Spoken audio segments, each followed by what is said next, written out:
Shalom, shalom. Bonjour, chers frères et sœurs. Alors, bienvenue à la page La parole est vie et lumière. J'espère que vous allez bien. Nous sommes en train d'étudier le livre de Matthieu et nous sommes arrivés au chapitre 9. Le chapitre 8 et le chapitre 9 traitaient de la puissance, de la manifestation, de la démonstration de la puissance du roi. Et nous avons commencé récemment à traiter un sous-thème qui est l'envoi des messagers du royaume. Les messagers du royaume. Donc, la dernière fois, nous avons commencé ce thème. Et ce thème, c'est aussi, va continuer à être traité dans le chapitre 10 de Matthieu. Donc, l'envoi des messagers du royaume. Les messagers du royaume, n'est-ce pas? Les messagers du royaume. Aujourd'hui, nous allons commencer par lire le chapitre 10. Parce que nous avons fini le chapitre 9. Lui, ayant appelé ses 12 disciples, il leur donna le pouvoir de chasser les esprits impurs et de guérir toute maladie et toute infirmité. Voici les noms des 12 apôtres. Le premier, Simon, appelé Pierre, et André son frère, Jacques, fils de Zébédée, et Jean son frère, Philippe et Barthélemy, Thomas et Matthieu le publicain, Jacques, fils d'Alphée et Thaddée, Simon le Cananite et Judas Iscariote, celui qui livra à Jésus. Tels sont les 12 que Jésus envoya après leur avoir donné les instructions suivantes. N'allez pas vers les païens et n'entrez pas dans les villes des Samaritains. Allez plutôt vers les brebis perdues de la maison d'Israël. Allez prêcher et dites: le royaume des cieux est proche. Guérissez les malades, ressuscitez les morts, purifiez les lépreux, chassez les démons. Vous avez reçu gratuitement, donnez gratuitement. Ne prenez ni or, ni argent, ni monnaie dans vos ceintures, ni sac pour le voyage, ni deux tuniques, ni souliers, ni bâton. Car l'ouvrier mérite sa nourriture. Dans quelque ville ou village que vous entriez, informez-vous s'il s'y trouve quelque homme digne de vous recevoir, et demeurez chez lui jusqu'à ce que vous partiez. En entrant dans la maison, saluez-la. Et si la maison en est digne, que votre Père vienne sur elle. Mais si elle n'en est pas digne, que votre Père retourne à vous. Lorsqu'on ne vous recevra pas et qu'on n'écoutera pas vos paroles, sortez de cette maison ou de cette ville et secouez la poussière de vos pieds. Je vous le dis en vérité, au jour du jugement, le pays de Sodome et de Gomorrhe sera traité moins rigoureusement que cette ville-là. Voici, je vous envoie comme des brebis au milieu des loups. Soyez donc prudents comme les serpents et simples comme les colombes. Mettez-vous en garde contre les hommes, car ils vous livreront aux tribunaux et ils vous battront de verges dans leurs synagogues.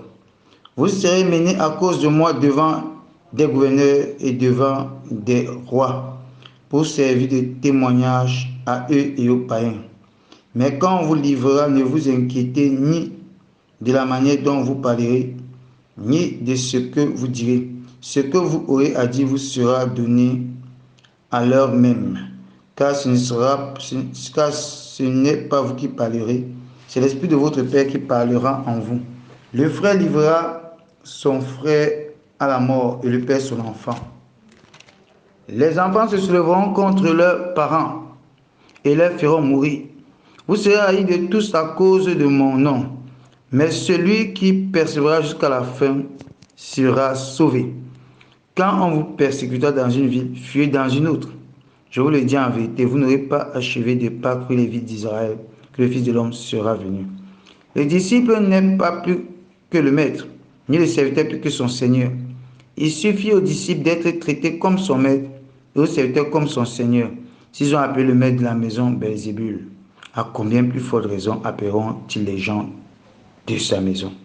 Ne les craignez donc point, car il n'y a rien de caché qui ne doivent être découverts, ni de secrets qui ne doivent être connus. Ce que je vous dis dans les ténèbres, dites-le en plein jour. Ce qui vous est dit à l'oreille, prêchez-le sur les toits. Ne craignez pas ceux qui tuent le corps et qui ne peuvent tuer l'âme. Craignez plutôt celui qui peut faire périr l'âme et le corps dans la géhenne. Ne vend-on pas 2 passereaux pour 1 sou? Cependant, il n'en tombe pas un à terre sans la volonté de votre Père. Et même les cheveux de votre tête sont tous comptés. Ne craignez donc point, vous valez plus que beaucoup de passereaux. C'est pourquoi quiconque me confessera devant les hommes, je le confesserai devant mon Père qui est dans les cieux. Mais quiconque me régnera devant les hommes, je le régnerai aussi devant mon Père qui est dans les cieux. Ne croyez pas que je sois venu apporter la paix sur la terre. Je ne suis pas venu apporter la paix, mais l'épée. Car je suis venu mettre la division entre l'homme et son père, entre la fille et sa mère, entre la belle-fille et sa belle-mère. Et l'homme aura pour ennemi les gens de sa maison. Celui qui aime son père ou sa mère plus que moi n'est pas digne de moi. Et celui qui aime son fils ou sa fille plus que moi n'est pas digne de moi. Celui qui ne prend pas sa croix et ne me suit pas n'est pas digne de moi. Celui qui conservera sa vie la perdra, et celui qui perdra sa vie à cause de moi la retrouvera. Celui qui vous reçoit me reçoit, et celui qui me reçoit reçoit celui qui m'a envoyé. Celui qui reçoit un prophète en qualité de prophète recevra une récompense de prophète, et celui qui reçoit un juste en qualité de juste recevra une récompense de juste. Et quiconque donnera seulement un verre d'eau froide à l'un de ces petits parce qu'il est mon disciple, je vous le dis en vérité, il ne perdra point sa récompense.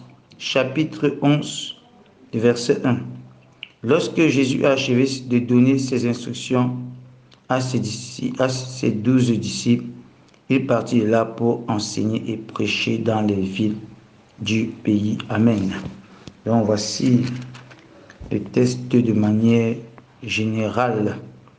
À partir du verset 1, Jésus fait le choix de ses disciples et les disciples sont présentés et il les donne à partir du verset 5 des instructions précises et c'est les instructions qu'il les donne et jusqu'à la fin de l'attitude à avoir par rapport à l'équipement, ce qu'il faudrait prendre.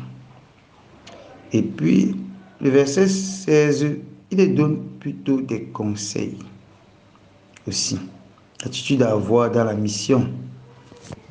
Et nous voyons qu'ensuite Jésus les prépare à la persécution, qu'il y aura des difficultés, il y aura des oppositions. Et il établit aussi ce qui se passera sur ceux, non seulement qui l'ont régné, mais qui ont eu peur, et sur ceux qui l'ont rejeté. Voilà, nous rentrons plus prochainement dans tous ces détails. Que Dieu vous bénisse. Shalom, shalom, shalom. Et nous croyons que nous allons faire un voyage passionnant au niveau du chapitre 10. Que Dieu vous bénisse. Shalom.